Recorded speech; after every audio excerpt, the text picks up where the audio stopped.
My Very Own Fairy Stories by Johnny Gruelle. Section 1 of My Very Own Fairy Stories. The Cheery Cricket. "Mamma," exclaimed Elsie May, "there's something squeaking in one of the chinks in the fireplace, and it stops whenever I come in. I wonder what it is." "I've heard it," Mamma replied as she went on with her work. "It's a little cricket." "I'll creep up close and keep real still," said Elsie May to herself, "and perhaps I shall see him." So she pulled a cushion up near the fireplace and kept very still.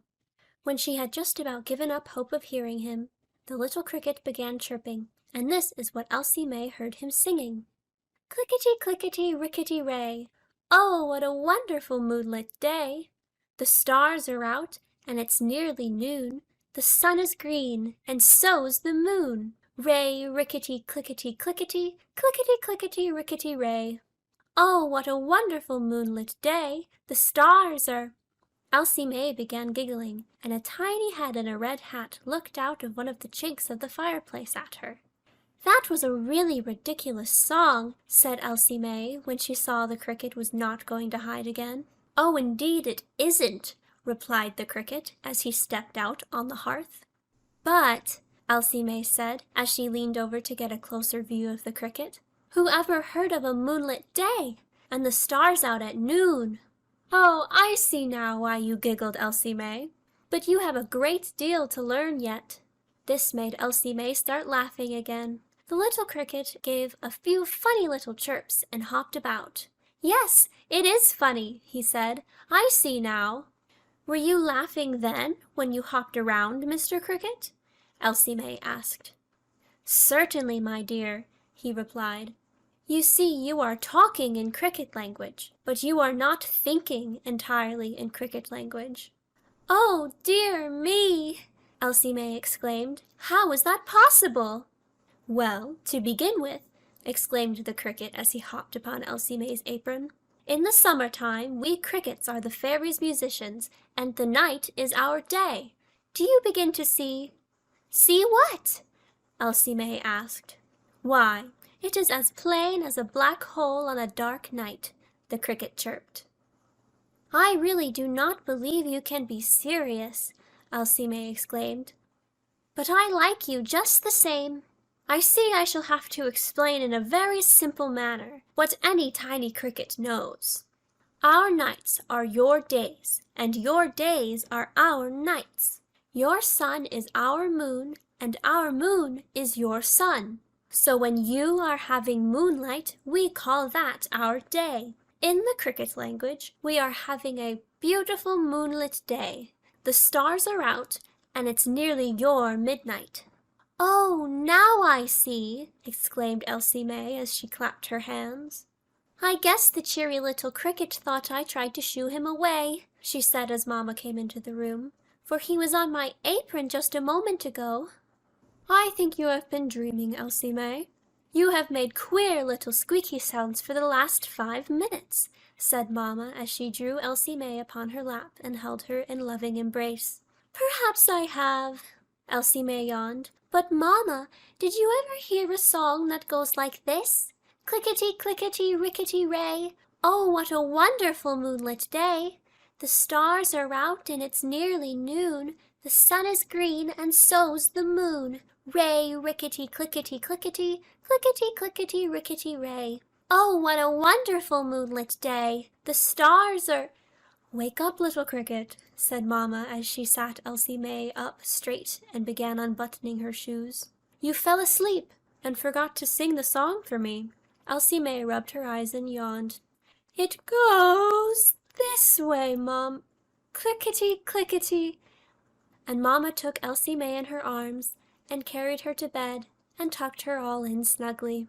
"My little cheery cricket," she said as she kissed the golden head. End of section 1. Section 2 of My Very Own Fairy Stories by Johnny Gruelle. The Kind-Hearted Gingerbread Man.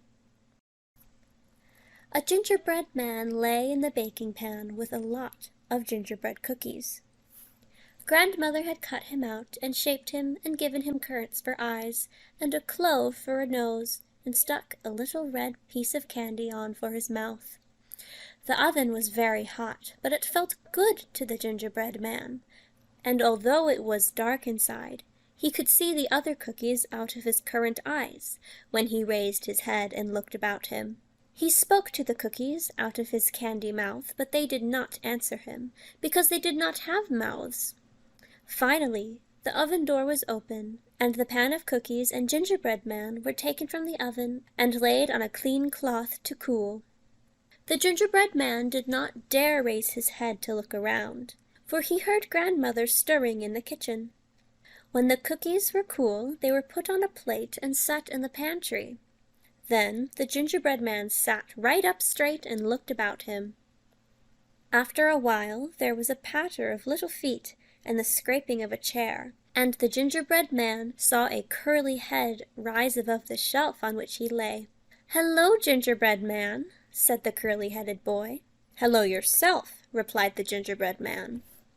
"Grandmother said I should come and get you and eat you," said the curly-headed boy. "So I am going to take you out to the garden right now and begin to eat you." "That will be a new experience for me," said the gingerbread man. "I don't remember ever being eaten before. But if eating me will give you any sort of pleasure, I shall be only too glad to be at your service. Shall I begin with your head or your feet, Mr. Gingerbread Man?" "I really do not know," replied the gingerbread man. "Which would be better? Perhaps you have had more experience in eating gingerbread men than I." So the little curly-headed boy bit off the foot of the gingerbread man and ate it.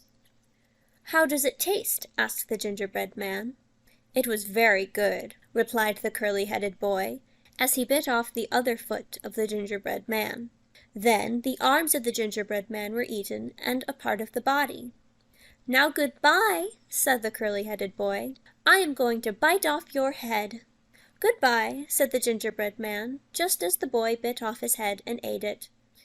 When he had eaten all the crumbs of the gingerbread man, the curly-headed boy ran into the house and told his grandmother how nice it had been and how happy the gingerbread man had seemed, even though he was being eaten. "I guess he knew," said Grandmother with a smile, "that he was made to be eaten. He was so good-hearted I am sure he did not mind it, especially as it did not hurt him in the least, and he knew it gave you pleasure." "Did it have a heart?" asked the curly-headed boy in surprise. "Oh, yes, indeed," Grandmother replied. "I gave him a fat raisin heart, so you could see he was good-hearted. Those who have good hearts," continued Grandmother, "find pleasure in being unselfish. For he who does a kindness to another does a greater kindness to himself." End of section 2.